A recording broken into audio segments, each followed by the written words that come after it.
Big boss Malayalam season 6 കഴിഞ്ഞ് മാസങ്ങളായിട്ടും ജാസ്മിന്റെയും ഗബ്രിയുടെയും വിശേഷങ്ങൾ അറിയാനാണ് ആരാധകർ കാത്തിരിക്കുന്നത്. ഈ സീസണിൽ ഏറ്റവും വിമർശനങ്ങൾ കേൾക്കേണ്ടി വന്ന കോംബോയായിരുന്നു ജബ്രികൾ. സീസൺ 6 തുടങ്ങിയപ്പോൾ മുതൽ രണ്ടുപേരും കോംബോ ആയിട്ടാണ് നിന്നത്. എന്നാൽ ഹൗസിനകത്തുള്ള അതേ ഫ്രണ്ട്ഷിപ്പ് പുറത്തും അവർ മെയിൻറ്റെയിൻ ചെയ്യുന്നുണ്ട്. ഇരുവരുടെ കോംബോക്ക് ഇപ്പോഴും വിമർശനങ്ങൾ നേരിട്ടുകൊണ്ടിരിക്കുന്നുണ്ട്.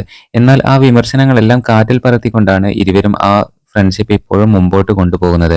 ഇരുവരും ഒരുമിച്ചെത്തുന്ന വീഡിയോക്ക് ധാരാളം വ്യൂസും ലഭിക്കുന്നുണ്ട്. ഇപ്പോൾ ഇരുവരും ഒരുമിച്ചുള്ള ബാംഗ്ലൂർ വ്ലോഗാണ് വൈറലാവുന്നത്. ബാംഗ്ലൂരിൽ പോയത് എന്തിനാണ്, കുറച്ച് വിശേഷങ്ങൾ പറയാനുണ്ട് എന്ന ക്യാപ്ഷനോടെയാണ് ജാസ്മിൻ വീഡിയോ പങ്കുവച്ചിരിക്കുന്നത്.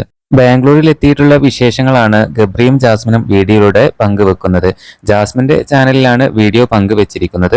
കൊച്ചിയിൽ നിന്നും ഡ്രൈവ് ചെയ്താണ് ഞാനും ജാസ്മിനും ബാംഗ്ലൂരിൽ എത്തിയത് എന്നാണ് ഗബ്രി പറയുന്നത്. സായി കൃഷ്ണയും റസ്മിനും കൂടെയുണ്ട്. ഒരു പ്രൊമോഷന്റെ കാര്യത്തിനാണ് തങ്ങൾ വന്നതെന്നും ജാസ്മിൻ പറയുന്നുണ്ട്. ഗബ്രിയാണ് വീഡിയോ എടുക്കുന്നതും കാര്യങ്ങളെല്ലാം എഡിറ്റ് ചെയ്യുന്നതെല്ലാം ഗബ്രിയാണ്. തന്റെ ചാനലിലാണ് വീഡിയോ അപ്ലോഡ് ചെയ്യുക എന്ന് ജാസ്മിൻ പറയുന്നു.